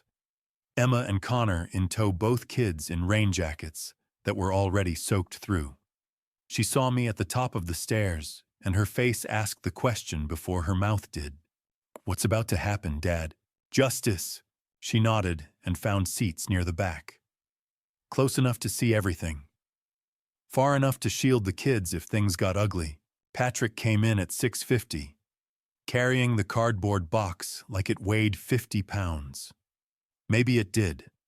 6 years of evidence. 6 years of waiting for someone to care. He set the box on the table and shook my hand. "Thank you," he said quietly. "Don't thank me yet." Gregory was already there, sitting at the head of the table with his briefcase open. Documents arranged in neat stacks, every page marked with colored tabs. He looked up when I approached. "This is really happening.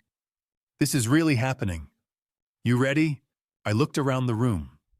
At the firefighters filling every chair lining the walls, standing in the doorway. At Katie with her kids. At Patrick with his evidence. At Father Donnelly in the corner, rosary beads in his hands. Yes, Brian Murphy stood at the podium. He caught my eye and nodded. 6:55. The door opened. Jordan walked in. He was alone. No Madison, no lawyer. No business partner or investor or anyone who might stand beside him. Just Jordan in a suit that probably cost more than most people in this room made in a month. Hair perfect. Shoes polished. Looking exactly like a man who'd never missed a payment or lost a night's sleep over money. He stopped 3 steps into the room. 52 people stared at him. He looked at me, at the crowd, back at me. "Dad, what is this?" Every eye in the room was on him. Not hostile, not angry, just watching. Waiting to see what kind of man walks into his own reckoning. "Sit down, son." "I don't understand." "Sit down." He moved to a chair at the table. Slowly, like he was walking through deep water. His eyes kept scanning the room, looking for a friendly face. Finding none, he sat. Madison wasn't here. I'd expected that. Gregory told me she'd filed for divorce yesterday. Moved out of their house 3 days ago. Took the jewelry and the credit cards and anything else that wasn't nailed down. She knew what was coming. Jordan didn't. Brian Murphy spoke first. "We're gathered here tonight because one of our own was betrayed." The room went completely silent. Jordan's face lost color. 6 weeks ago. Brian continued. Jack Donovan needed $1,600 for medical treatment, dialysis. Without it, he would die. He called his son for help. Every firefighter in the room knew what came next. I'd told Brian. Brian had told them. But hearing it out loud in this room with Jordan sitting there, that was different. His son hung up on him. Murmurs, angry ones. Jordan started to speak. "That's not... You'll get your turn," Brian said. His voice wasn't loud. Didn't need to be. "Right now, you're going to listen." Jordan's mouth closed. Brian gestured to Gregory. "Mr. Walker." Gregory stood, adjusted his glasses, picked up a document from the table. My name is Gregory Walker. I'm an attorney representing Cascade Capital, LLC." Jordan's eyes narrowed. "What does this have to do with my father?" Gregory looked at him, then at me, then back at Jordan. "Your father is Cascade Capital." The words hung in the air. Nobody moved. Jordan stared at Gregory, then at me, His mouth opened, closed, opened again. What? I stood up. See, I bought your debt, Jordan. All of it. $7.6 million. The room was so quiet, I could hear rain on the roof. Could hear someone breathing heavy in the back. Could hear Jordan's chair creak as he shifted. You don't have that kind of money. I found a way. I looked around the room, at Katie, at Patrick, at the Brotherhood. With help from people who actually care about family, Jordan's face went through a dozen expressions. Confusion, disbelief, understanding, fear. But how? Workers' compensation settlement. $28,000. I used it to hire Gregory. Gregory investigated your finances. Found out you're leveraged at 85%. Found out you've been shuffling money between accounts to avoid foreclosure. Found out about the private equity firm in Seattle that wanted to dump your debt. I stepped closer to the table. So we made them an offer. Bought your debt for 40 cents on the dollar. Used your own company's liquid assets to finance the purchase. Phoenix Holdings bought its own debt. And I own Phoenix Holdings now. Jordan stared at me like I was speaking a foreign language. And you own everything, every property, every loan, every asset Phoenix Holdings has. It's all mine now, which means it's all mine to do with as I see fit. He looked around the room, at the firefighters watching him, at Katie, at Patrick O'Brien sitting there with that cardboard box. His eyes came back to me. You're going to take everything from me. I shook my head. No, son. I'm going to teach you what everything really means. Jordan's face crumpled. Not crying. Not yet. But close. I don't understand. You will, I said. By the time we're done tonight, you're going to understand exactly what you threw away. What you traded for money. What you lost when you chose champagne over your father's life. I sat back down. But first, I said, we're going to hear from some people you hurt along the way. Jordan opened his mouth to speak. Brian Murphy cut him off. We're not done. His voice was firm, captain's voice. Patrick O'Brien has something to say. Patrick stood slowly, pulled the cardboard box closer, opened it. Inside manila folders, thick ones. Years of documentation organized with the kind of care that comes from knowing someday someone will finally listen. 6 years ago, Patrick said Jordan Donovan stole $400,000 from me. The room went completely still. Patrick pulled out the first document. Partnership agreement. 50-50 ownership. Signed in 2018. I was his partner, Phoenix Holdings. I put in everything I had, $400,000. My savings, my retirement, a home equity loan, everything. He looked at Jordan. Jordan wouldn't meet his eyes. For 6 months it worked. We bought properties, started renovations. I handled construction. Jordan handled business development. We were partners. Patrick pulled out another document. Email thread. Then my father got sick. James O'Brien. He served at this station for 30 years. Murmurs around the room. Recognition. The older firefighters remembered James. Billy Jackson spoke up. James pulled me out of a warehouse fire in '02. Saved my life. Patrick's voice got thick. My dad died of pancreatic cancer. 6 weeks from diagnosis to the end. I was with him every day. Told Jordan I'd be back after the funeral. He pulled out another document. Board meeting invitation. Date stamp clearly visible. Jordan scheduled a mandatory board meeting for the day of my father's funeral. 10 a.m., same time as the service. Gasps around the room. I missed the meeting. I was burying my father. And according to our partnership agreement, missing any board meeting without 48 hours advance notice constituted voluntary forfeiture of my ownership stake. Patrick's hands were shaking now, but his voice stayed steady. Jordan triggered the forfeiture clause, took everything. $400,000, my ownership, everything. He looked at Jordan directly. You sent flowers to my father's funeral. Card said, deepest sympathy. 2 days later, your lawyer sent me a letter saying I'd forfeited my ownership. You stole from me while I was grieving. Jordan finally spoke. That was business, legal business. The contract was clear. Billy Jackson stood up. Legal doesn't mean right. More murmurs. Agreement. I stood. Patrick lost everything. His marriage ended. Lost his house. Now he drives Uber 12 hours a day just to make rent. I turned to Jordan. And you used his father's death, a firefighter's death, to rob him blind. Jordan looked like he wanted to disappear. Dad, I was just following the contract. I'm not finished. The room went quiet. I pulled out my own document. Loan application. Pacific Northwest Credit Union. 2019, $50,000. You forged my signature on a loan. Used my name, my credit, my reputation to borrow money you never paid back.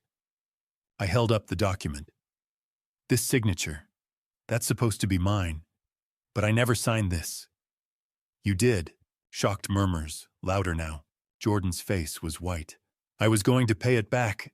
You defaulted 18 months later. It's still on my credit report. Has been for 3 years. When I tried to get a car loan last year, I was denied. My credit score was destroyed by a loan I never took out. I stepped closer. You stole my name, my reputation. Everything I built in 28 years. Jordan had no answer. Katie stood up. Her voice was quiet, but in that silent room it carried like a shout. When Dad was dying, you chose champagne. Jordan looked at her. Katie, you don't understand the pressure. I understand perfectly. Dad needed $1,600 to live, and you were closing a $6 million deal. She pulled out her phone, showed the screen, bank statement, 3 months of tips. $850 total. I'm a waitress. I make $11 an hour plus tips. I have 2 kids. I gave Dad 3 months of tips. $850. Every penny I'd saved. Her voice broke. While you were drinking champagne at your ribbon cutting, Jordan opened his mouth. Nothing came out. Katie looked at him. Not anger, something colder. You didn't even call back. The words hit Jordan like a physical blow. I left you 3 voicemails. Texted you 4 times. Told you Dad was in the ICU, that his heart had stopped, that they'd had to shock him back twice. She held up her phone. Message thread. All from her. None from Jordan. You never responded. Not once. Not until you needed Dad's help with your debt problem. Jordan sat with his head in his hands, shoulders hunched, looking smaller than I'd ever seen him. Father Donnelly spoke from the corner. Jordan, look at these people. Jordan didn't move. Look at them. Slowly, Jordan raised his head. Hey, these people are here because they care about family, about loyalty, about showing up. Your father needed $1,600. These men gave $850. A waitress gave $850. Strangers gave more than you did. Do you understand that? Jordan's face was wet, tears running down his cheeks. I'm sorry, he whispered. Sorry isn't enough, I said. The room stayed silent after Jordan's whispered apology. Sorry. 1 word, 2 syllables, meaningless without action behind it. I stood and addressed the room. Not Jordan, the witnesses, the brotherhood, the people who'd shown up. I could foreclose on everything tomorrow. Jordan would lose his company, his properties, his reputation, everything. I let that hang in the air. But that's not why we're here. Jordan looked up, confusion in his eyes. I'm here to give my son a choice. Hope flickered across his face. The kind of hope desperate people cling to when they're drowning. I walked to the front of the room, stood beside Brian Murphy at the podium. Option 1, I forgive the debt. All of it. You keep Phoenix Holdings. Jordan started to speak. I held up my hand. But you'll sign over 50% ownership to Patrick O'Brien. Full partnership. Equal say in every decision. No forfeiture clauses, no loopholes, no tricks. Patrick's face went white. He gripped the edge of the table. You'll also establish the James O'Brien Memorial Fund. $100,000 annually. Grants for firefighter families facing medical crises. The fund will be permanent, built into Phoenix Holdings' operating budget, every year. No exceptions. I paused. Let him process that. And you'll never use the Donovan name in business again. Not on buildings, not on billboards, not on business cards. Phoenix Holdings can keep its name, but you surrender ours. You don't get to trade on the reputation of a man you betrayed. Silence. Every eye in the room was on Jordan, watching, waiting. Option 2. My voice got harder. I foreclose. You lose everything. I sell the assets. Split the proceeds between Patrick and the Brotherhood. You walk away with nothing but the knowledge that your greed cost you your empire. Jordan stood up slowly.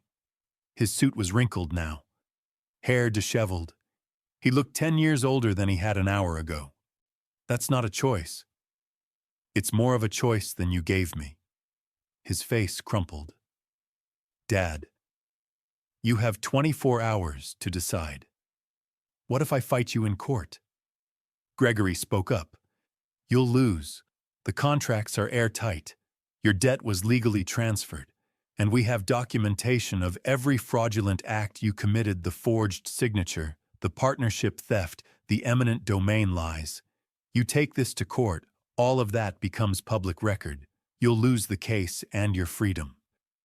Jordan walked toward the door, stopped, turned back. You did this to humiliate me. I shook my head. No, I did this to save you. From what? From becoming a man your father can't recognize anymore. Jordan stared at me, tears on his face. Lost. Broken. I built that company, he said quietly. Everything I am is Phoenix Holdings. No. I walked toward him. Everything you were was my son, the boy I pulled from fire. Phoenix Holdings is just a shell company built on other people's suffering. You can keep it, but only if you're willing to become someone who deserves it. By giving up half of everything I built. You didn't build it alone. Patrick built it with you, until you stole his share. This is me giving him back what was always his. And the Memorial Fund, that's you learning what it means to give back, to help people instead of using them. Jordan looked at Patrick. Patrick looked back without blinking. And if I choose option 2, then you walk out of here with nothing, and you never speak to me or your sister again. You become exactly what you've been for the last 6 years, a stranger who happens to share my blood. Jordan's breath came in short gasps. Panic. Realization. 24 hours, I repeated. He turned and walked out. Didn't say goodbye. Didn't thank anyone for coming. Just left. The door closed behind him with a soft click. The room exhaled. Katie was beside me in seconds, arms around me, crying into my shoulder. Dad, you did it. It's not done yet. He hasn't chosen. Patrick approached slowly, extended his hand. I took it. Jack, I don't know what to say. Don't say anything yet. He might choose to fight. No. Patrick shook his head. He'll choose option 1. He has to. It's the only way he keeps anything. Father Donnelly approached. You gave him mercy. I shook my head. No, Father. I gave him truth. Mercy would be forgiving him without consequences. This is truth. You hurt people, you make it right. You steal, you give back. You betray family, you rebuild trust, one decision at a time. And if he chooses wrong, then I'll know I tried. The Brotherhood started filing out. Handshakes, pats on the back, quiet words of support. Soon it was just me, Katie, Patrick, Gregory, and Father Donnelly in the empty meeting room. "What now?" Katie asked. "Now we wait. For 24 hours. Tricky doctor, for 24 hours." I wondered if Jordan would ever understand what he'd just witnessed. 52 people showing up for someone who needed them. That's what family looks like. That's what the Donovan name used to mean. In 24 hours, we'd find out if it could mean that again. Katie stayed. I told her to go home. Told her Emma and Connor needed her. Told her I'd be fine alone. She said no. So we sat at my kitchen table at 2 in the morning, drinking coffee. Neither of us wanted watching the clock tick toward dawn. 22 hours left. "Do you think he'll choose option 1? Katie asked. Her voice was quiet, tired. She'd been working double shifts all week, and now she was here instead of sleeping. Because that's what she did. Showed up. "I don't know," I said. "I hope so. What if he chooses to fight?" I looked at the 3 envelopes in my desk drawer. Evidence of who'd shown up when I needed them. Then I'll finish what I started. Katie wrapped her hands around her coffee mug. "You gave him a way out, Dad. That's more than he gave you." "I know. So why do you look worried?" "Because this isn't about the money anymore. It's about whether Jordan can understand what he did. Whether he's capable of becoming someone different. And if he's not, then I'll have tried. That's all I can do." Katie reached across the table and took my hand. "You're a better man than he deserves. I'm his father. That's what fathers do. We give our kids chances to be better than we are. Even when they don't deserve it, especially then." We sat in silence for a while. The house creaked. Rain hammered the windows. "Dad." Katie's voice was small. "What happens if he says yes? Not then Patrick gets his partnership back. Firefighter families get help when they need it. And Jordan gets a chance to rebuild his life on something real. But what about you?" "Peace," I said finally. "Knowing I did the right thing. That's enough." Katie smiled. First real smile all night. "Mom would be proud of you. My first wife, Katie's mother. She died of breast cancer when Katie was 8. I hope so." Across town, Jordan sat alone in his office. I found out later what his night looked like. Gregory had someone watching the building. Jordan's office light stayed on all night. Security footage showed him at his desk, staring at contracts, at bank statements, at the partnership agreement he'd used to steal from Patrick. His phone kept lighting up. 15 missed calls from Madison, 3 from his lawyer, 2 from business associates. He didn't answer any of them. At 3 in the morning, he called Patrick. Patrick told me about it the next day. "Hello, Patrick. It's Jordan. I need to talk." "I'm listening." "I'm sorry for everything." Silence. "Are you sorry you did it, or sorry you got caught?" Jordan didn't answer right away. He stopped, started again. "I don't know. So call me when you figure it out." Patrick hung up. Jordan sat in his office phone in his hand, staring at nothing. On the wall behind his desk hung a photo. Jack Donovan, 30 years old. Station 7 patch on the shoulder. Standing in front of Engine 7. Jordan stared at that photo until his eyes blurred. He remembered being 3 years old. Remembered smoke and fire and terror. Remembered strong arms lifting him up. Remembered a voice saying, "I've got you. I'll always have you." When had that stopped being true? When had he stopped being the kind of person his father would carry from fire? Jordan put his head on his desk and cried. Not strategic tears, not performance, just crying. The kind that comes from somewhere deep. The kind that breaks you open so something new can grow.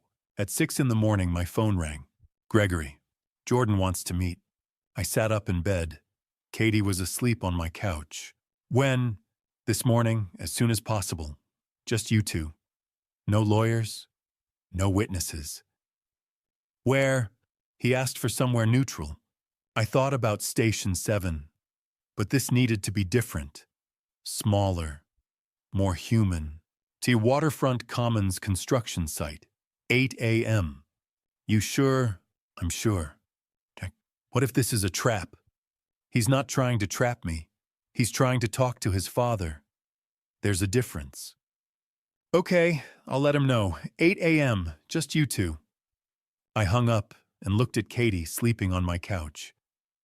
At the photo of Jordan at 3 years old, saved from fire, trusting me completely. In 2 hours, I'd find out if that trust could be rebuilt. If a man who'd spent 6 years choosing wrong could finally choose right. At 7:30, Katie woke up. Dad, where are you going? To meet Jordan. Want me to come? I shook my head. This is something we need to do alone. She hugged me, held on longer than usual. Be careful. I will. Call me after. I will. I drove through empty morning streets toward Waterfront Commons, toward the construction site built on stolen land with stolen money, toward my son. And I didn't know if I was meeting Jordan Donovan, the con artist, or the 3-year-old boy I'd carried from fire. But in 30 minutes, I'd find out. The construction site was empty, too early for crews, too cold for anyone who didn't have to be there. Just concrete forms and stacks of lumber and the smell of river water mixing with rain. I parked near the site trailer and walked toward the water. Jordan was already there, standing at the edge where the property met the Willamette. Hands in his pockets. Suit wrinkled like he'd slept in it. Or hadn't slept at all. He heard me coming. Turned. Thank you for coming. I stopped a few feet away. You have 16 hours left. I know. We stood in silence. Watched the river flow past. Gray water under gray sky. I remember the fire, Jordan said quietly. When I was 3. I didn't think you did. I remember you carrying me. I remember feeling safe. His voice broke.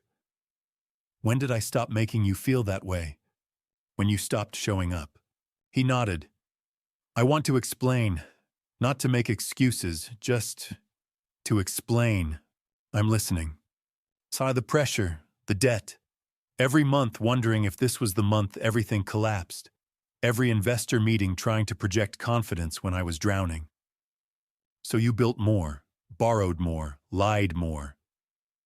Yes, I thought if I could just close one more deal, everything would stabilize. But it never did.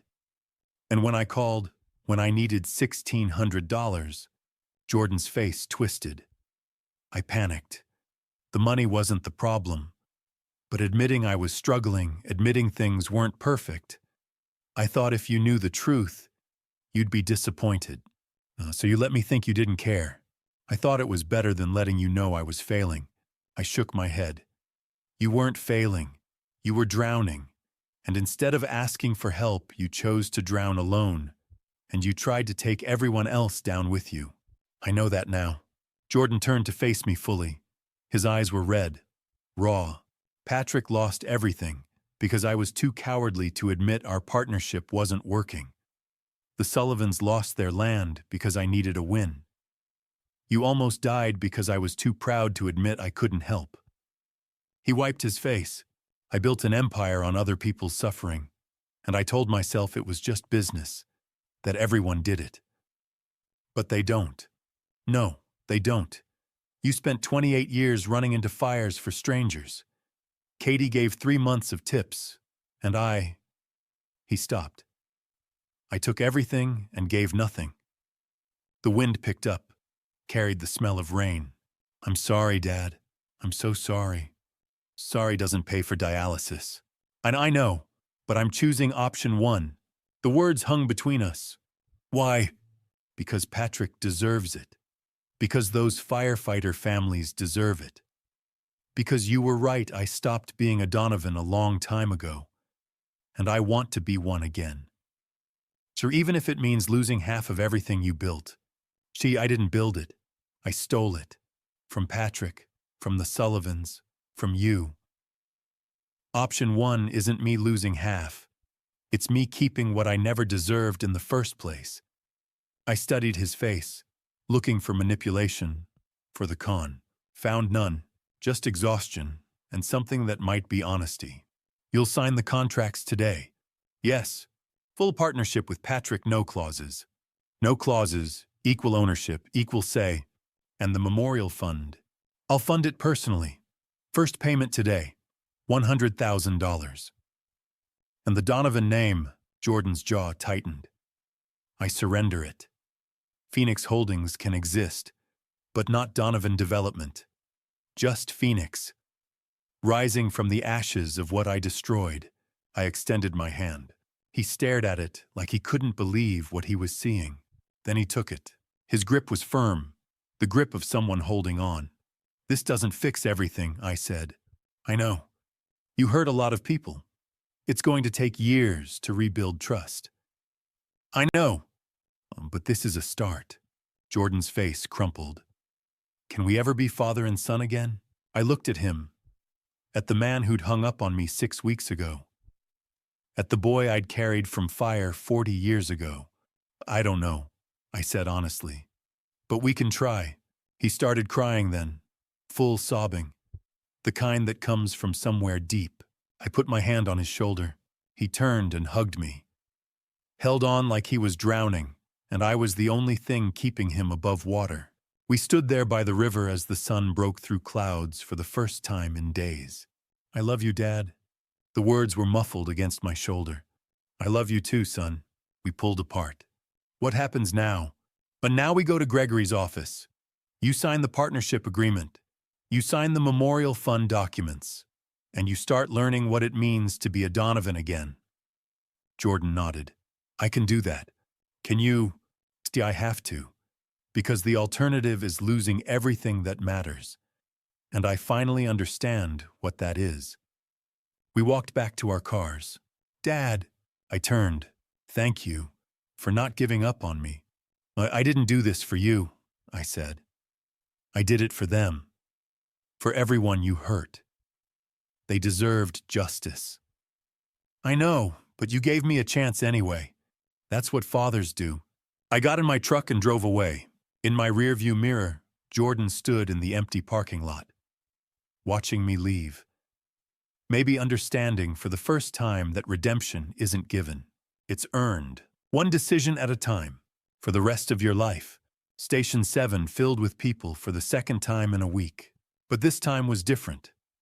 Last Tuesday they came to witness judgment. Today they came to witness redemption. Same room, same long table, same coffee pot that had been there since the 80s. But the weight was gone. The air felt lighter, like something heavy had finally been set down. Jordan stood at the head of the table, Patrick beside him, Gregory Walker between them with a neat stack of documents. 50 firefighters watched. Katie stood with Emma and Connor. Father Donnelly leaned in his usual corner. Brian Murphy waited at the podium. I stayed in the back, where I could see everything. We're here, Brian said, to make official what was promised. Jordan stepped forward. His hands shook, but his voice didn't. I'm signing 3 documents today, he said. The first returns what I stole. The second creates what should have existed all along. The third gives up something I never earned. He picked up the first paper. Patrick O'Brien is now my equal partner in Phoenix Holdings. 50-50. No loopholes. No control clauses. Just partnership. He signed. Patrick signed. They shook hands, careful, honest, unfinished, but real. The second document establishes the James O'Brien Memorial Fund.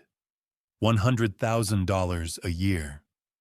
Permanent grants for firefighter families facing medical emergencies. He signed again and looked at Patrick. This won't bring your father back, Jordan said. But I hope it helps families like yours. Patrick's eyes were wet. He would have liked that. Jordan picked up the third document. Phoenix Holdings is now Phoenix Community Development. The Donovan name is gone. I don't get to borrow my father's reputation anymore. I have to earn my own. He signed. The room stayed silent until Billy Jackson started clapping, slow and steady. Others joined. Not applause. Recognition. Katie walked up to Jordan. He looked braced for impact. She hugged him. Don't screw this up, she whispered. I won't, he said. Brian extended his hand. Welcome back. I don't deserve it.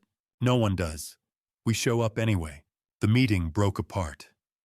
Firefighters shook Patrick's hand. Shared memories of James. Jordan stood alone until Patrick waved him over. Come on, partner. Work to do. Partner. I stayed seated. Felt something loosen in my chest. Not peace, but close. Katie sat beside me. You okay? I am. You did good. We'll see, I said. Paper is easy. Living up to it isn't. The weeks that followed were different. Jordan moved into a small southeast apartment. 1 bedroom. Thrift store furniture. Madison finalized the divorce and took the house cars and half the remaining assets. Jordan didn't argue. He showed up at Patrick's place every morning at 7. They worked side by side, Patrick on construction, Jordan on finances. No shortcuts, no lies. The Memorial Fund issued its first grant in January. $10,000 to a firefighter family in Beaverton. Their daughter needed surgery. Insurance wouldn't cover it. The fund did. Jordan came to my house every Wednesday, drove me to dialysis, sat with me during treatment. Didn't talk much. I'm not asking forgiveness, he said once. Just a chance. You're earning it, I told him. 6 months passed. Spring softened Portland. Rain became drizzle. Drizzle gave way to sunlight. My health stabilized. Dialysis continued. The bills stayed paid. I kept breathing. Katie got promoted to diner manager. Better pay, better hours. She could pick up her kids herself. Patrick and Jordan rebuilt the company smaller and cleaner. They focused on affordable housing. Their first major project was James O'Brien Commons. 60 units of low-income housing for first responders. Built on land Patrick reclaimed using proceeds from liquidated luxury developments. The opening was in May. Jordan stood at a borrowed music stand outside Station 7. My father taught me something I forgot, he said. Family isn't blood. It's who shows up when it matters. He looked at Patrick. Together, maybe we can build something James O'Brien would be proud of. They unveiled the sign. Patrick cried. His family cried. Jordan rested a hand on his shoulder, quiet, sincere. That month, the Interstate 84 billboard changed. No more Jordan, just an old photo of me in turnout gear. Built on real heroes. Phoenix Community Development. I pulled over when I saw it. At dialysis, Beth asked about Jordan. He's learning, I said. You're proud. I'm proud of who he's becoming. In June, I visited Station 7's memorial wall. I hung a small brass plaque for those who gave everything when I had nothing. J.D. Brotherhood earned, not inherited. Jordan waited outside. Ready, Dad? Let's see the kids. Emma and Connor ran to the truck. Drawings, soccer stories, life. We spent the afternoon together. Board games, sandwiches, family. Not the one we were born into. The one we chose. At my door, Jordan asked, "What does it mean to be a Donovan?" "It means you show up," I said. "Especially when it's hard." I am. I know. 70 years old, still here. I saved 43 lives as a firefighter. But the one I'm proudest of saving was my son. Not for who he was, for who he chose to become.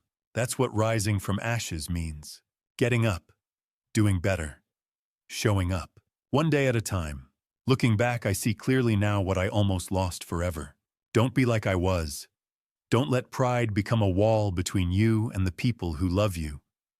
Don't measure success by what you own instead of who you help. Don't wait until you're desperate to realize that family isn't about blood, it's about who shows up when yours is on the line. Father Donnelly told me once, God doesn't measure us by what we build, but by who we become. I spent 42 years building an empire on sand. My father spent 70 years building character on stone. Thank God I learned the difference before it was too late. The lessons are simple, though. Living them isn't show up. Be honest. Help others. Ask for help when you need it. And understand that redemption isn't a destination, it's a daily choice. My father gave me something more valuable than forgiveness.